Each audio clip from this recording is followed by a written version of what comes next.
인사하겠습니다. 샬롬. 반갑습니다.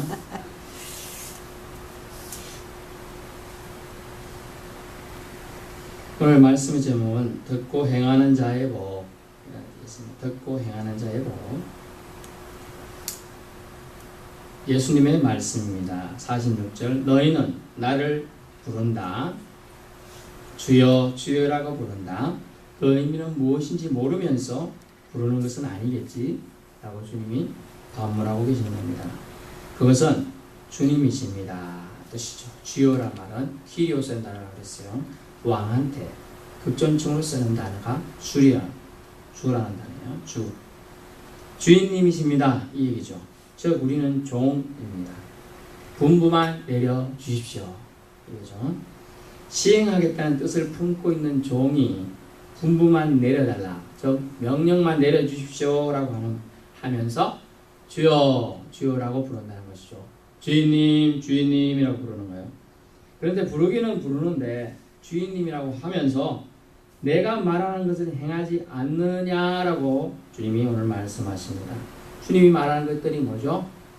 많아요. 많지만은 대표적으로 원수를 사랑하라, 비판하지 마라, 정죄하지 말라, 뭐 이런 것을 비롯해서 이웃을 사랑하라 이런 얘기. 지금 산상수훈 누가 보니까 평지에서 전한 평지복음, 평지설교에 대한 내용들이라고 작게는 말할 수 있겠습니다. 47절에 말씀을 보니까 내게 나와 내 말을 듣고 라고 했습니다.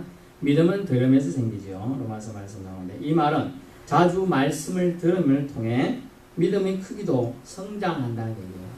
잘한다는 얘기죠. 그런데 말입니다. 내게 나와 누구에게 나아가야 됩니까? 예수님께 나아가야 돼요. 그리고 누구 말을 들어야 돼요? 내 말을 들어야 돼요. 예수님 말을 들어야 돼요. 사람이 누구의 말을 듣느냐에 따라 그 사람의 종이 되는 거예요. 사탄의 소리에 귀 기울이면 사탄의 종이 되고 예수님 말을 들으면 천국 자녀가 되는 것입니다. 믿으실 수 있기 바라요.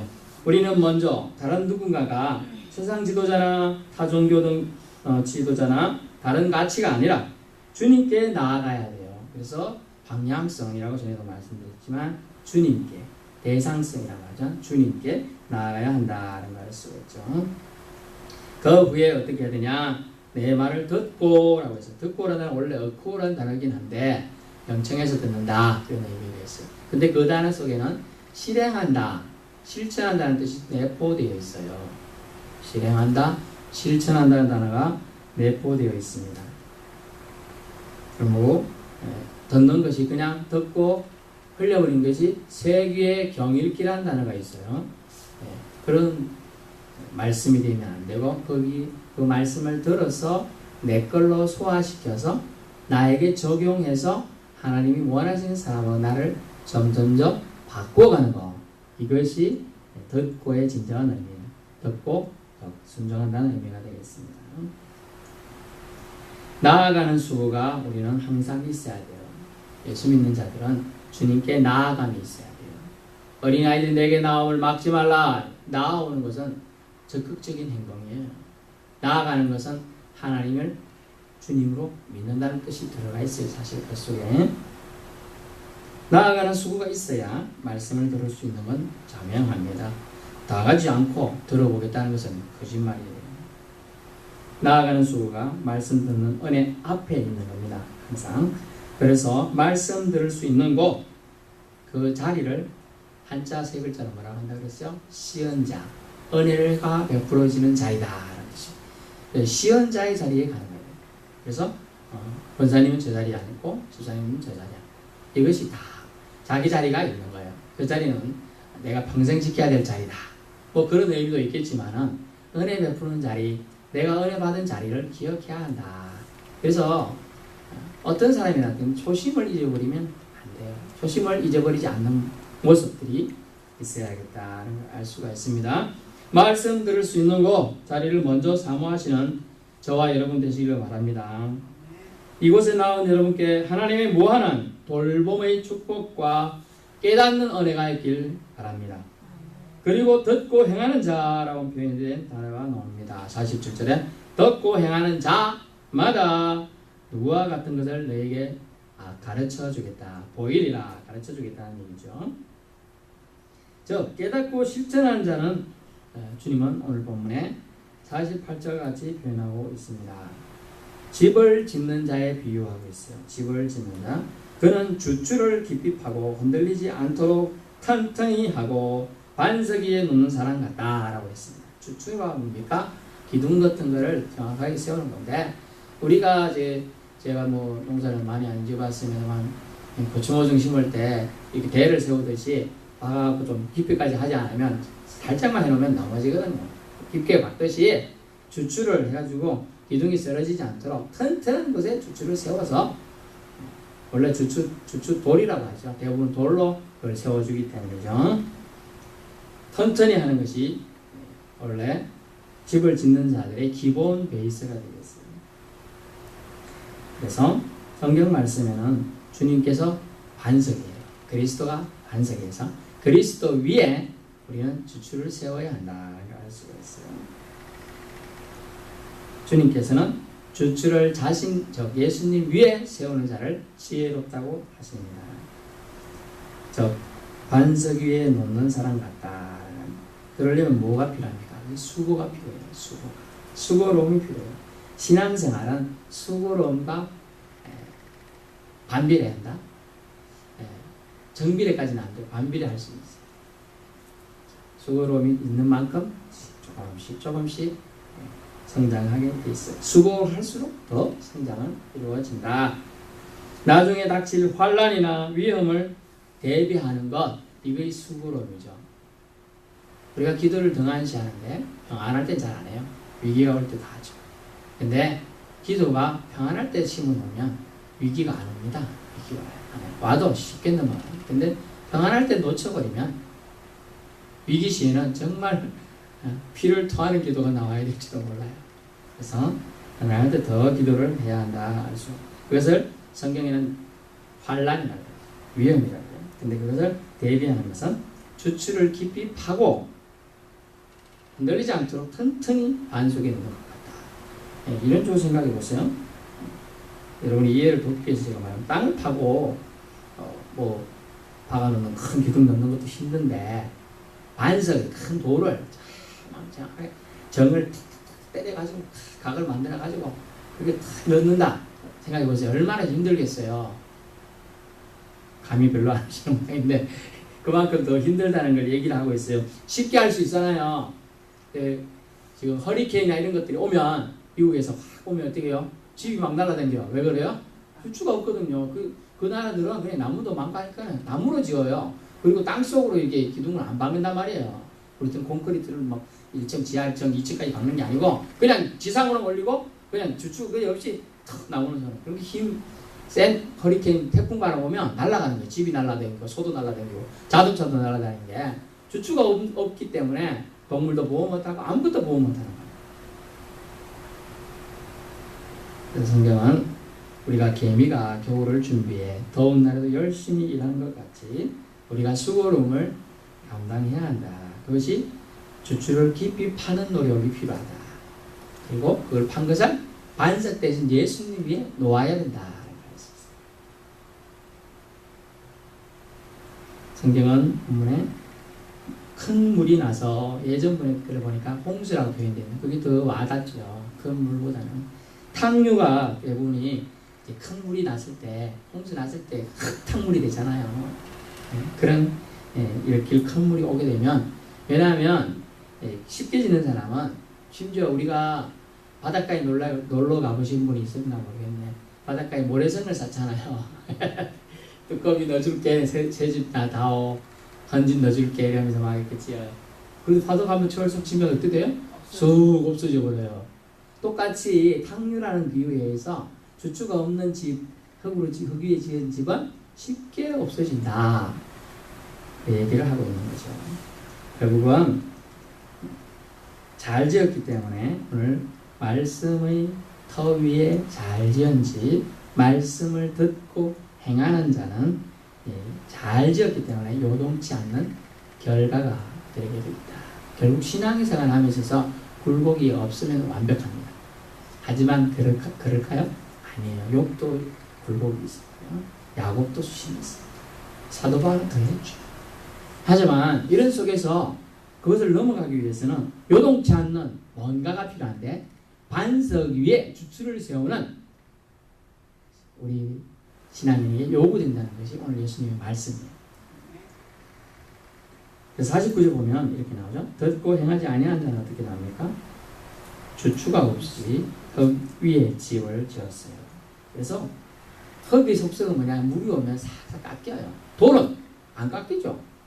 돌을 쳐내요. 이렇게 조밀, 여러분 과학용어는 조밀하다 그래요. 아주 그게 구성이 단단하기 때문에 쳐냅니다. 물을 쳐내는 효과가 있어요. 근데 흙은 깎입니다. 할 때마다. 그러다 보니 다 쓸려버리니까 지금 어디 몰디 섬은 모르타나 같은 섬은 8cm인지 가라앉고 있다. 그래서 자기 나라가 곧 없어질 위기가 있다. 뭐 이런 얘기를 하대요. 제가 정확한 섬 이름이 지금 생각이 안 나는데 어쨌든 그래요. 그런데 나라가 없어지는 거 엄청나죠. 그게 왜 그러냐? 땅에 지반이 되어 있거든, 섬이. 근데 섬이 되는데 점점점 물이 세수면이 올라가니까 이제 점점 이렇게 되는 거죠.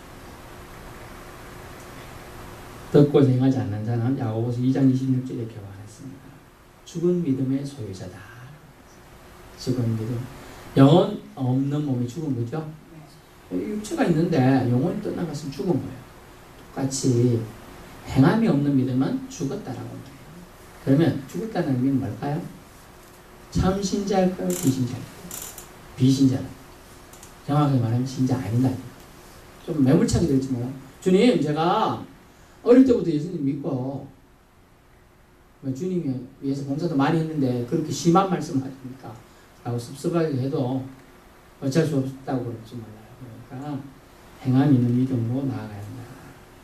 죽은 믿음의 소유자가 된다.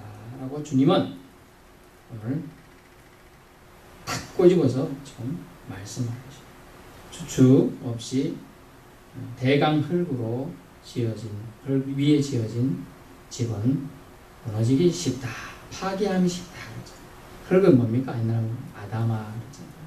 깨지기 쉽다. 먼지, 약함 이런 뜻이에요. 탕류가 부딪힘에 표현이 아주 간단하잖아요. 집이 어때요? 곧, 즉시 뭐 생각할 여력도 없이란 뜻이에요. 이거는. 그러므로 우리가 무엇입니까? 우리가 믿음의 단단한 토대 위에 서 있지 않으면 시험이 오면 바로 쓰러진다는 얘기예요. 바로 쓰러진다. 무지막지하게 쓰러진다. 그래서 파괴됨이 심하여 무소용의 집이 될 것이라는 거죠. 여러분이 이때까지 쌓아온 신앙생활의 터다. 바른 터 위에 서 있지 못하다면 그것은 가짜다. 가짜다. 신앙은 견고한 터 위에 바른 신앙관 위에 세워져야 합니다. 바른 신앙은 한마디로 말하자면 들은 말씀을 의심치 않고 바로 믿음으로 실행하는 거예요. 한 번 더 말씀드리면 바른 신앙은 들은 말씀을 의심치 않고 바로 믿음으로 실행하는 것입니다. 근데 의심치 않고라의 단어에서 여러분이 기억할 게 있는 게 뭐냐면 이것이 성경에 있는 말씀인가의 기준으로 잡아야 돼요. 만약 신목사가 말을 하게 됐는데 설교라고 했습니다. 찾아봤는데 성경에 없어. 그러면 그 말씀을 여러분이 어떻게 해야 될까요? 가지치기 해야 돼요. 오늘 목사님 실수했구나 이렇게 하든지 아니면 저 말은 실천 안 해야 되는 거예요. 이해되시죠? 네, 그런 기준이 있어야 돼요. 안 그러면 목회자에 따라서 성도들이 어떻게 돼요? 갑자기 이단 교도들이 될 수도 있는 거예요. 그 기준이 없으면. 그래서 하나님이 계시의 말씀 성경을 우리에게 주신 거예요. 아멘. 그래서 성경을 가까이 해야 될 필요성이 있죠. 예수님이 말씀하셨으니 진리입니다. 진실입니다. 예수님은 Jesus Christ is true. 예수 그리스도는 진리이시죠. 요한복음 14장 6절 내가 곧 길이요 진리요 생명이니 나로 말미암지 않고는 아버지께로 올 자가 하나도 없다. 하나도 없어요. 이 말씀 진리죠. 의심하는 사람이 이제 뭐가 나왔느냐? 종교 다원론자들이 이런 걸 주죠. 예수만 믿으면 구원받냐? 불교도 구원이 있고 마오부터도 구원이 있고 천주교도 구원이 있다고 얘기하는 거예요. 그것은 성경을 모르기 때문이죠. 내가 뭐 길이요 진리라고 분명히 예수님이 1인칭 형식으로 써놨습니다. 자기 주체로 썼다는 거죠. 그것은 신만 있을 수 있는 단어의 의미들이 그 속에 내포되어 있는 겁니다. 주님은 진리의 길을 우리에게 열어두셨습니다. 생명의 길을 열어두신 줄 믿습니다. 그러므로 주님이 하신 말씀을 철석같이 찰떡처럼 엿처럼 꿀처럼 믿읍시다. 참 믿음은 결국 행함으로 증명이 되는 겁니다. 인생은 한 번밖에 주어져 있지 않습니다. 그러기에 이왕 믿을 걸 확실히 믿길 바랍니다. 그것은 주님 말씀은 주님이 말씀하셨기에 권위가 있는 겁니다. 아멘. 믿는 자는 반드시 시행할 것입니다. 생각해 보세요. 여러분이 하나님을 사랑한다. 주님입니다. 이렇게 고백했으면, 주님이라고 말했으면 나는 주님이 말하는 걸 다 믿고 따르고 실천하겠습니다. 근데 그 옆에 줄짝이 있어요. 뭐야? 목숨이 끊어지더라도 이다는 말입니다. 내 목숨이 잘못 죽을 수 위험 상황이 있더라도 주님이 말씀하시면 지키겠다라는 게 있는 거예요. 지금은 없죠. 너무 편안해서. 일제시대 때 있었죠. 6.25 때 있었어요. 6.25 때 450만 명이 희생됐는데 70% 이상이 신자들이었어요. 공산 이념에 의해서 엄청난 신자들이 희생된 거예요. 그래서 내가 주님이라고 부른다는 의미는 내가 주님 때문에 죽는 것도 감사하겠습니다. 이런 신앙 고백이 들어가야 됩니다. 원수는 흐르는 물에 쓰고 은혜는 마음판에 새겨야 합니다. 우리 예수님 때문에 우리가 구원받을 줄 믿으십니까? 그것은 은혜입니다. 그래서 우리 마음판에 새겨야 한다는 거죠. 주님은 십자가의 보혈 흘림으로 우리를 구원해 주셨습니다. 아멘. 그 사랑을 받은 자, 깨달은 자는 주저없이 행동으로 믿음을 보이게 된다는 것입니다. 그것이 주여라고 부르는 자들이 마땅한 의무입니다. 결론입니다. 형식적인 신앙 고백으로 구원을 받으며 그리스도의 말씀을 듣기만 하고 행하지 않아도 천국에 이르게 될 줄로 생각한다면 그것은 자신을 속이는 일이에요. 결코 형식적인 신앙 고백으로는 구원을 받을 수 없어요. 말씀은 듣긴 듣는데 행하지 않으면 천국에 갈 수 없어요. 주여라고 주님을 부르지만 그 속에 신앙 고백이 안 담겨 있다면, 주는 그리스도시요 살아계신 하나님의 아들이라는 신앙 고백, 이 베드로의 신앙 고백 같은 신앙 고백이 안 담겨 있다면 반석 위에 집을 짓는 것이 아니라는 거예요.